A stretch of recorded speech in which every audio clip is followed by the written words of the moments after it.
जो रेसिपी है ओडिशा का फेमस घांटा तरकारी। बहुत ही मज़ेदार होने वाला है रेसिपी। आप देख सकते हैं इसका कितना सुंदर सा वेजिटेबल वाला, बहुत सारा वेजिटेबल है इसमें। आप इसको घर पर ट्राई कर सकते हैं। वीडियो अगर अच्छा लगे तो लाइक करें, शेयर करें, सब्सक्राइब करें। आज आम रेसिपी हूँ ओडिशार फेमस घांटा तरकारी, जहाँ आम जो कखारू, गाजर, आलू, बीट, बीन्स, टमाटर, आंबुल खटा और मटर ये सब को आम ए प्रेशर कुकर रे सीटी देवा रखीदे।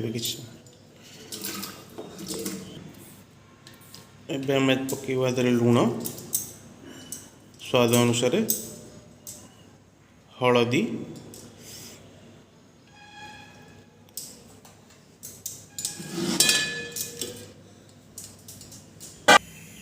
एबे कुकर टी को 4टी सीटी छाड़ी दिंतु। एबे आम कढ़ाई रे तेल दबा।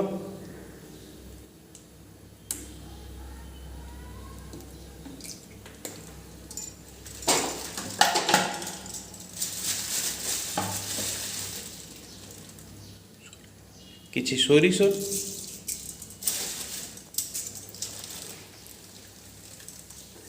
किछि जीरा,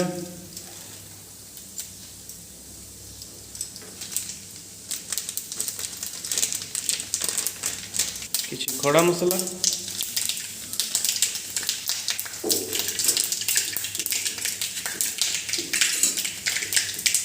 एबे दबा में पियाज,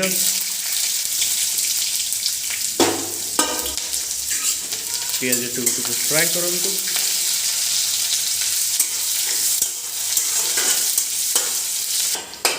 पियाज टी हमर अबे हो जाइए। एबे आम दबा अदा रसुण पेस्ट, अदा रसुण पेस्ट को 2 मिनट पर्यंत पकांतु।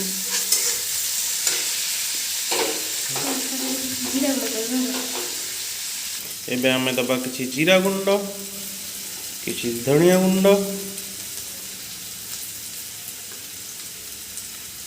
किछि लंका गुंड, किछि हलदी गुंड, सबको मिक्स कर दियंतु भल भाव। एबे आम दबा किछि कस्तूरी मेथी।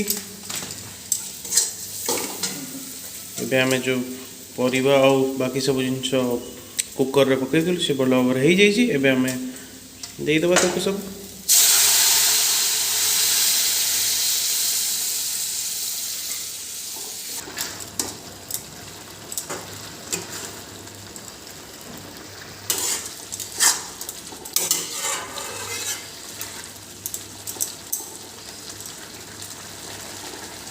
एबे आम घंटाटी को पानी मला पर्यंत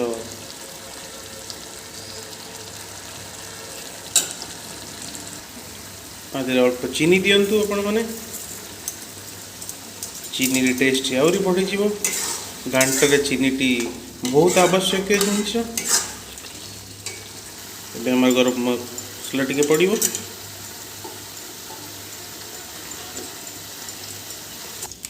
एबे हम घंटा तरकारी टी रेडी हो जाइए। बहुत सुंदर है घंटा तरकारी टी।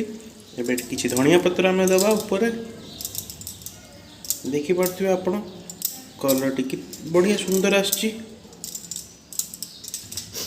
और बास्ना भी बहुत बढ़िया होछि।